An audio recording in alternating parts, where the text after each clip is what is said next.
নমস্কাৰ, এই মুহূৰ্তত আহি পৰিছে অসমবাসী ৰাইজৰ কাৰণে কেইবাটাও গুৰুত্বপূৰ্ণ খবৰ। অসমৰ মুখ্যমন্ত্ৰী ডক্টৰ হিমন্ত বিশ্ব শৰ্মাই আজি ৬টাকৈ বৃহৎ আঁচনি ঘোষণা কৰিছে আৰু এই আঁচনিসমূহ কি আৰু কেনেকৈ আবেদন কৰিব সবিশেষ চাওক এইটো ভিডিঅ'ৰ মাধ্যমত। আৰু পোনপ্ৰথমতে চাই লওক মুখ্যমন্ত্ৰী ডক্টৰ হিমন্ত বিশ্ব শৰ্মাই কি আঁচনি ঘোষণা কৰিছে। ২ অক্টোবৰৰ পৰা আমি বসুন্ধৰা ৩ আৰম্ভ কৰিম। বাল্য বিবাহৰ বিৰুদ্ধে এটা ডাঙৰ অভিযান আৰম্ভ হ'ব নৱেম্বৰ ডিচেম্বৰত। ইয়াৰ মাজত নিযুত মইনা আঁচনি আৰম্ভ হ'ব। ইয়াৰ মাজত মুখ্যমন্ত্ৰীৰ মহিলা উদ্যমিতা আঁচনিখন আৰম্ভ হ'ব। ইয়াৰ মাজত অৰুণোদয় 3.0 আমি নতুনকৈ আৰু বহুত হিতাধিকাৰীক লগত লৈ অৰুণোদয় আঁচনিখন সম্প্ৰসাৰণ কৰিব খুজিছোঁ। তাৰ বিষয়ে আমি আলোচনা কৰিলোঁ। বন্ধু-বান্ধৱীসকল, ইতিমধ্যে আপোনালোকে সকলোৱে গম পালে যে অসমৰ মুখ্যমন্ত্ৰী ডক্টৰ হিমন্ত বিশ্ব শৰ্মাই নতুনকৈ কি আঁচনিৰ বিষয়ে আলোচনা কৰিলে। ইতিমধ্যে আপোনালোকে সকলোৱে গম পালে আৰু এই আঁচনিসমূহৰ সবিশেষ ডিটেইলছসমূহ জানক এইটো ভিডিঅ'ৰ মাধ্যমত। আৰু ভিডিঅ'টো সম্পূৰ্ণকৈ চাওক আৰু ভালদৰে বুজি লওক। তো বলক ভিডিঅ'টো আৰম্ভ কৰোঁ। আজিৰ প্ৰথমটো খবৰ হৈছে মিছন বসুন্ধৰা 3.0ক লৈ অসমৰ মুখ্যমন্ত্ৰী ডক্টৰ হিমন্ত বিশ্ব শৰ্মাই মিছন বসুন্ধৰা 3.0ক লৈ ডাঙৰ ঘোষণা কৰিছে। অৰ্থাৎ ২ অক্টোবৰ তাৰিখৰ পৰা মিছন বসুন্ধৰা 3.0ৰ বাবে আপোনালোকে আবেদন কৰিব পাৰিব। আৰু মিছন বসুন্ধৰা 3.0ত আপোনালোকে কি সুবিধা পাব বা কি সেৱা পাব সবিশেষ চাওক আৰু গুৰুত্বপূৰ্ণ সিদ্ধান্তসমূহ। মিছন বসুন্ধৰাৰ ৰূপায়ণত অনুমতি। মিছন বসুন্ধৰা পৰ্টেলৰ অধীনত সাঙুৰি লোৱা হৈছে ৯টাকৈ সেৱা। উত্তৰাধিকাৰৰ সূত্ৰে নামজাৰি, দলিলৰ সূত্ৰে নামজাৰি, বিবাদমুক্ত বটোৱাৰা, একচনীয়া মাটিৰ ম্যাদী পট্টাকৰণ, মাটিৰ শ্ৰেণী পৰিৱৰ্তন, ৰাজহুৱা নথিৰ পৰা দখল, স্থিতবিহীন পট্টাদাৰৰ নাম কৰ্তন, আবণ্টিত মাটিৰ ম্যাদী পট্টাকৰণ, ভূমি নথিৰ সংশোধনী, ভূমি নথিৰ পট্টাৰ মোবাইল নম্বৰ অন্তৰ্ভুক্তকৰণ। তো বন্ধু-বান্ধৱীসকল, আপোনালোকে মিছন বসুন্ধৰা 3.0ৰ অধীনত এইকেইটা আঁচনি অৰ্থাৎ এইকেইটা সেৱা লাভ কৰিব। তো বন্ধু-বান্ধৱীসকল, যদি আপোনালোকে মাটি বাৰীৰ কিবা প্ৰব্লেম হৈ আছে বা আপোনালোকৰ মাটি নামজাৰি কৰিব পৰা নাই বা আপোনালোকৰ যদি মাটিৰ পট্টা ম্যাদী কৰিব পৰা নাই, তেতিয়াহ'লে আপোনালোকে আবেদন কৰিব আৰু এইসমূহ কামখিনি ২ অক্টোবৰৰ পিছৰ পৰাই আপোনালোকে আবেদন কৰিব পাৰিব। তো আৰু যদি আপোনালোকে কিবা সুধিবলগীয়া আছে মোক কমেণ্ট কৰিব। আজিৰ পৰৱৰ্তী খবৰটো হৈছে চাইল্ড মেৰেজক লৈ অসমৰ মুখ্যমন্ত্ৰী ডক্টৰ হিমন্ত বিশ্ব শৰ্মাই চাইল্ড মেৰেজক লৈ বৃহৎ ঘোষণা কৰিছে। যিসকলে চাইল্ড মেৰেজ কৰিছে তেওঁলোকৰ বিৰুদ্ধে পুনৰ নতুনকৈ অভিযান চলিব। নৱেম্বৰ ডিচেম্বৰ মাহেকৰ পৰা নতুনকৈ যিসকলে চাইল্ড মেৰেজ কৰিছে তেওঁলোকৰ বিৰুদ্ধে অভিযান চলিব। গতিকে আপোনালোকে যদি প্ৰাপ্ত বয়স নোহোৱাকৈ বিয়া পাতিছে বা বিয়া পাতিম বুলি ভাবিছে, তেতিয়াহ'লে আপোনালোকে এতিয়াৰে পৰা সাৱধান হওক। কাৰণ যদি আপোনালোকে প্ৰাপ্ত বয়স্ক নোহোৱাকৈ বিয়া পাতে, তেতিয়াহ'লে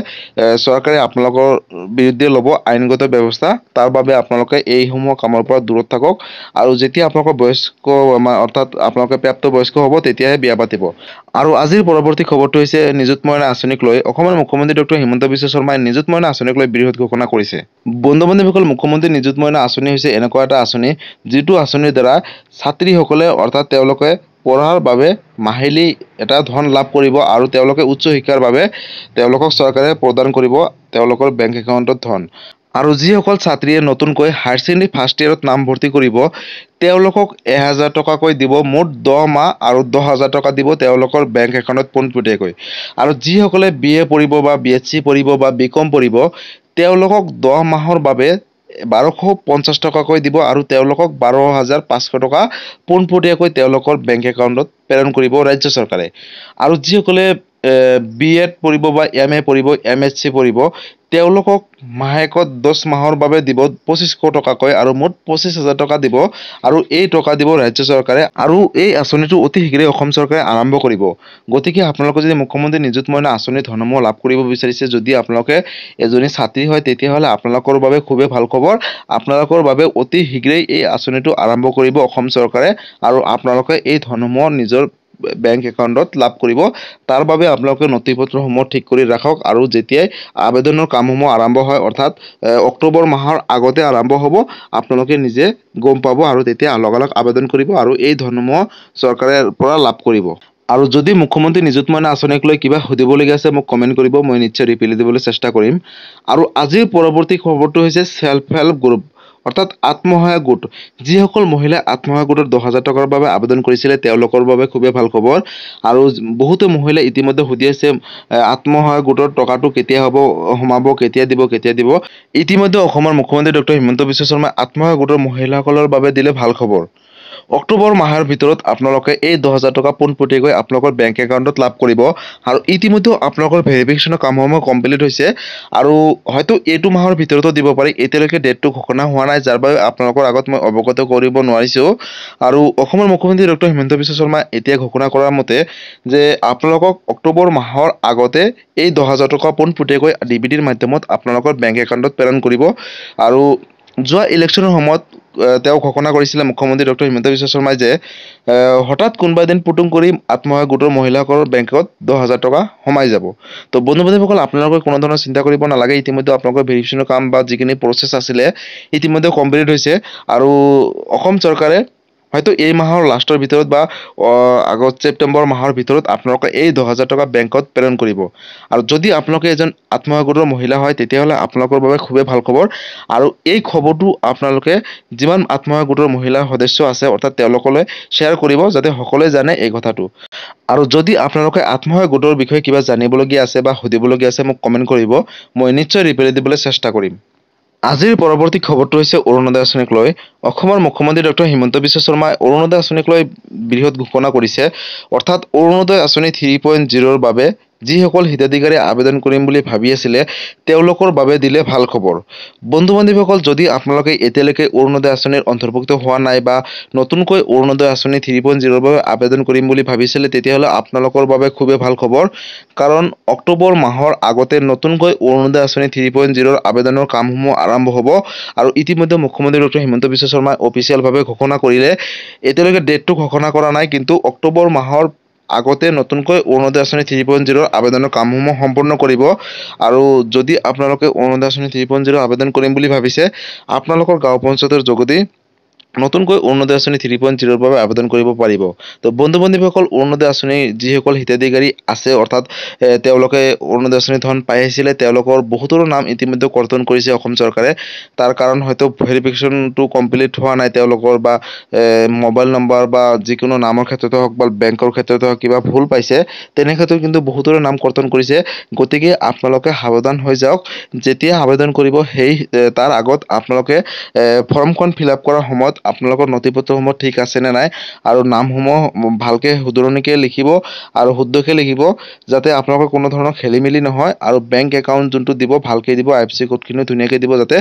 কোনো ধৰণৰ খেলিমেলি নহয় যাতে আপোনালোকৰ ফৰ্মখন ৰিজেক্টেড নহয় গতিকে অৰুণোদয় আঁচনি 3.0 আবেদন কৰাৰ সময়ত আপোনালোকে ভালদৰে চেক কৰি আবেদন কৰিব আৰু বন্ধু বান্ধৱীসকল অৰুণোদয় আঁচনিক লৈ যদি কিবা সুধিবলগীয়া আছে মোক কমেণ্ট কৰিব মই নিশ্চয় ৰিপ্লাই দিবলৈ চেষ্টা কৰিম আৰু আজিৰ পৰৱৰ্তী খবৰটো হৈছে ৰেচন কাৰ্ডক লৈ বন্ধু বান্ধৱীসকল আপোনালোকে যদি এতিয়ালৈকে ৰেচন কাৰ্ড আবেদন কৰা নাই বা আবেদন কৰিম বুলি ভাবিছে তেতিয়াহ'লে আপোনালোকৰ বাবে খুবেই ভাল খবৰ ইতিমধ্যে ৰেচন কাৰ্ডৰ আবেদনৰ কামসমূহ চলি আছে যদি আপোনালোকৰ ৰেচন কাৰ্ড নাই যদি আপোনালোকৰ যোগ্য হিতাধিকাৰী হয় তেতিয়াহ'লে আপোনালোকে নতুনকৈ ৰেচন কাৰ্ড আবেদন কৰক আৰু এই ৰেচন কাৰ্ডৰ যিখিনি সুবিধাসমূহ লাভ কৰক যেনেকৈ অৰুণোদয় আঁচনি আবেদন কৰিব পাৰিব PM কিষাণ আবেদন কৰিব পাৰিব বিনামূলীয়া চিকিৎসা পাব বা বহুতখিনি সুবিধা পাব গতিকে আপোনালোকে পলম আজিয়ে নতুনকৈ ৰেচন কাৰ্ডৰ বাবে আবেদন কৰক আৰু ৰেচন কাৰ্ড লাভ কৰক আৰু ইতিমধ্যে মই ৰেচন কাৰ্ডক লৈ ভিডিঅ' এটা বনাইছোঁ সেই ভিডিঅ'টো চাব কেনেকৈ আবেদন কৰিব ক'ত কৰিব কি কি ডকুমেণ্টছ লাগিব সবিশেষ জানিব পাৰিব আৰু ৰেচন কাৰ্ডক লৈ কিবা সুধিব থাকিলে মোক কমেণ্ট কৰিব মই নিশ্চয় ৰিপ্লাই দিবলৈ চেষ্টা কৰিম আৰু আজিৰ পৰৱৰ্তী খবৰটো হৈছে PM কিষাণক লৈ বন্ধু বান্ধৱীসকল অসমৰ মুখ্যমন্ত্ৰী ডক্টৰ হিমন্ত বিশ্ব শৰ্মাই ঘোষণা কৰিছে যে অসমৰ লাখ লাখ হিতাধিকাৰীসকলে নতুনকৈ PM কিষাণৰ বাবে আবেদন কৰিব পাৰিব আৰু তেওঁলোকক নতুনকৈ অন্তৰ্ভুক্তও কৰিব অৰ্থাৎ PM কিষাণ আঁচনি হৈছে এনেকুৱা এটা আঁচনি যিটো আঁচনিৰ অধীনত বছৰি 6,000 টকা কৃষকসকলৰ একাউণ্টত পোনপটীয়াকৈ তিনিটা ইনষ্টলমেণ্টৰ যোগেদি 2,000 টকাকৈ প্ৰেৰণ কৰে প্ৰধানমন্ত্ৰী নৰেন্দ্ৰ মোদীয়ে আৰু এই আঁচনিৰ বাবে অসমৰ লাখ লাখ হিতাধিকাৰী ইতিমধ্যে পাই আছে PM কিষাণৰ ধনসমূহ আৰু নতুনকৈ লাখ লাখ হিতাধিকাৰী আবেদন কৰিব পাৰিব আৰু তেওঁলোকক নতুনকৈ অন্তৰ্ভুক্ত কৰিব আৰু এই কথা অসমৰ মুখ্যমন্ত্ৰী ডক্টৰ হিমন্ত বিশ্ব শৰ্মা আজি কেইদিনমান আগতে ঘোষণা কৰিছে তো বন্ধু বান্ধৱীসকল যদি আপোনালোকে PM কিষাণ এতিয়ালৈকে আবেদন কৰা নাই অতি শীঘ্ৰেই আবেদন কৰক আৰু PM কিষাণ যোজনাৰ ধনসমূহ লাভ কৰক আৰু ইতিমধ্যে যোৱা 18 জুন তাৰিখে PM কিষাণ যোজনাৰ 17 নং কিস্তিৰ ধন 2,000 টকা কৃষকসকলৰ একাউণ্টত ডিবিটিৰ মাধ্যমত প্ৰেৰণ কৰিছিলে কিন্তু এতিয়ালৈকে বহুতো কৃষক পোৱা নাই কিন্তু তেওঁলোকৰ হয়তো কিবা ভুলৰ কাৰণে পোৱা নাই আৰু তেওঁলোক যদি সেই ষ্টেটাছটো চেক কৰি বেনিফিচিয়াৰী ষ্টেটাছ চেক কৰাৰ পিছত কিবা ভুল থাকে ভুলখিনি শুধৰণি কৰে তেতিয়াহ'লে 18 নং কিস্তিৰ ধনৰ লগত 2,000 প্লাছ 2,000 4,000 টকা লাভ কৰিব আৰু 18 নং কিস্তিৰ ধন নৱেম্বৰ মাহৰ আগতে দিব আৰু এতিয়ালৈকে কোনো ধৰণৰ অফিচিয়েলভাৱে ডেটটো ঘোষণা কৰা নাই যাৰ বাবে মই অৱগত কৰিব নোৱাৰিছোঁ কিন্তু নৱেম্বৰ মাহৰ আগত দিব বুলি অফিচিয়েলভাৱে আপডেট আহিছে আৰু বন্ধু বান্ধৱীসকল যদি আপোনালোকে PM কিষাণক লৈ কিবা সুধিবলগীয়া আছে মোক কমেণ্ট কৰিব মই নিশ্চয় ৰিপ্লাই দিবলৈ চেষ্টা কৰিম বন্ধু বান্ধৱীসকল আজি আছিল এইটো এটা ইনফৰমেটিভ ভিডিঅ' আৰু গুৰুত্বপূৰ্ণ আঁচনিসমূহ যদি ভিডিঅ'টো চাই ভাল পালে চেনেলটোত নতুনকৈ আহিছিলে চেনেলটো ছাবস্ক্ৰাইব কৰিব লাইক কৰিব কিবা সুধিব থাকিলে মোক কমেণ্ট কৰিব মই নিশ্চয় ৰিপ্লাই দিবলৈ চেষ্টা কৰিম আৰু বন্ধু বান্ধৱীসকল অসমৰ প্ৰত্যেকজন জনসাধাৰণৰ মাজত শ্বেয়াৰ কৰক কাৰণ এই ভিডিঅ'টো অসমৰ প্ৰত্যেকজন জনসাধাৰণে জনাটো উচিত বা চোৱাটো উচিত আৰু যিখিনি আঁচনিসমূহ এই আঁচনিৰ লাভসমূহ সকলোৱে অসমবাসী ৰাইজে যাতে লাভ কৰিব পাৰে তাৰ বাবে আপোনালোকে সকলোৰে মাজতে শ্বেয়াৰ কৰক ধন্যবাদ জয় আই অসম